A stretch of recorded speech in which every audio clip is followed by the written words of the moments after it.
आज भी एक वैष्णव ने मुझे 2-3 बात आई हैं लिख करके। एक ने मुझे कहा कि महाराज जी, कल वो सुबह से ही विचार कर रहे थे कि एक भजन जो कल हमने गाया, नाम रस मीठा रे कोई पीवे कोई पीवे।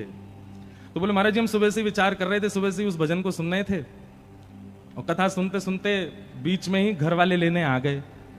अब उन्होंने कहा कि चलो, तो हम चले गए कथा से। तो लेकिन लाइव जैसे ही ऑन किया तो आप यही भजन गा रहे थे। तो फिर उन्होंने अंत में एक बात लिखी कि महाराज जी, प्रश्न ये है कि जब लाल जी ने हमारे मन की बात सुन ही ली थी, सुबह से जब हम उस भजन का चिंतन कर रहे थे, और मैं वो कोई भजन रेगुलर बेस पे नहीं गाता, कभी कथा में कभी कभी मन हो जाए तो गा देता हूं, और मुझे आता भी नहीं है अच्छे से। जब शुरू हो जाता है तब ढूंढता हूं मैं कहां है तो उसको गाऊं। कल पता नहीं क्यों गा दिया, और जबकि उसको गाने के लिए खूब ताकत भी लगानी, गले में ताकत थी नहीं, फिर भी क्यों गाया मुझे नहीं पता।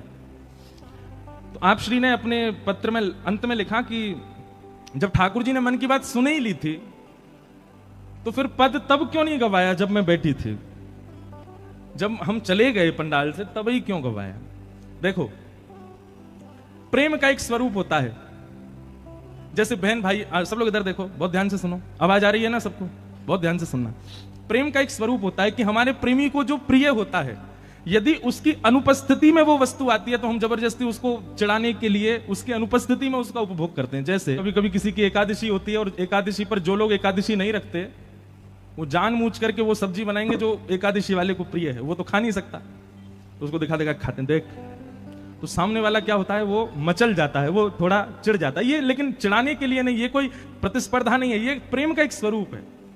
तो ठाकुर जी जिन्होंने ये पत्र लिखा, कल ये पद उन्हीं के लिए गाया गया था और ठाकुर जी ने ही गवाया था। लेकिन कब गवाया, जब वो चले गए कथा से। जब वो चले गए तब मानो ठाकुर जी सींग दिखा रहे हैं, देख अब गवाया मैंने। तो ये तो प्रेम का स्वरूप है। ठाकुर जी आपसे प्रेम करते हैं, इसलिए आपके संग खेल रहे हैं। और जिस प्रेम में खेल नहीं हो वो प्रेम काय बात का। जिस प्रेम में प्रेमी चिढ़ाता ना हो, जिस प्रेम में प्रेमी आपकी टांग ना खींचता हो, जिस प्रेम में प्रेमी आपको परेशान ना करता हो, वो प्रेम थोड़ा ही है।